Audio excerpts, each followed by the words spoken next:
अस्सलाम वालेकुम और कैसे हो? खैरियत से हो? ठीक ठाक। उम्मीद करता हूँ सब खैरियत से होंगे। तो सुबह सवेरे मैं एक्सरसाइज करने ऊपर आया छत पे, और अभी सूरज भी निकलना शुरू हो गया है। वैसा मज़ा आ रहा है, यकीन करो कि शिवाय उसके लग रहे हैं ना, तो बहुत मतलब है कि जिस्म को फ़ायदा भी दे रहा है। और उसके साथ साथ ये है कि एक्सरसाइज हमने किया, उसके बाद फिर ठंडी हवाएं लगती ना, तो उसके के बाद अगर हम लोग सूरज के आगे थोड़ा बैठ जाए तो सोने पे सुहागा है।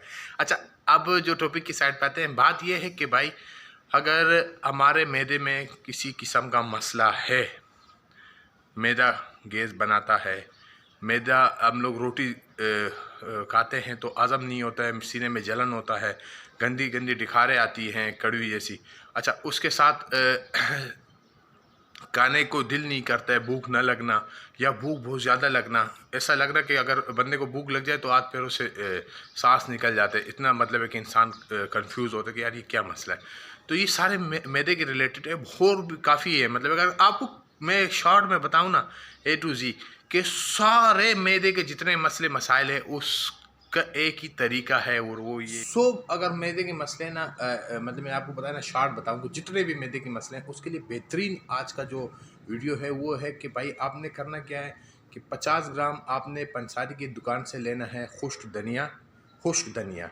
अच्छा, उसके साथ लेना है 20 ग्राम हमने काली वाली मिर्च, जो काली मिर्च होती है जिसको कहते हैं ना, जो गर्म मसाले वगैरह में भी होती है, वो लेनी है 20 ग्राम।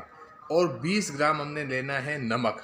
तो ये जो नमक है वो अगर ब्लैक वाला मिल जाए या पिंक वाला तो वो और अच्छा है, अगर वो नहीं है तो घर वाला भी आप इस्तेमाल कर सकते हो। अब आपने करना क्या है कि जो सूखी धनिया है उसको पीस लेना है, सही सा पीसना है, पाउडर उसका बनाना है। और उसके साथ साथ आपने जो काली मिर्च है उसको भी इसी तरह पीस कर लेना है, और इस दोनों को मिक्स करना है। नमक भी ऊपर से डाल लेना है, उसको भी मिक्स कर लेना है। हर खाने के बाद आपने छुट्टी सी मतलब ले लेनी है, उसकी चूरंग टाइप की उसकी बनानी है, और वो मतलब कि ज़ुबान पे रख के ऊपर से पानी पी लेना है। गारंटी से मैं कहता हूँ आप एक हफ़्ता इस्तेमाल करो, फिर देखो आपको मैदा कैसा सही होता है या नहीं होता है। तो उम्मीद करता हूँ वीडियो पसंद आई। अगर पसंद आई हो तो वीडियो को लाइक कीजिएगा, चैनल पर नए हो तो सब्सक्राइब कीजिएगा। अब तक इतनी, अगले लोग के लिए दीजिए इजाज़त। अल्लाह हाफिज़।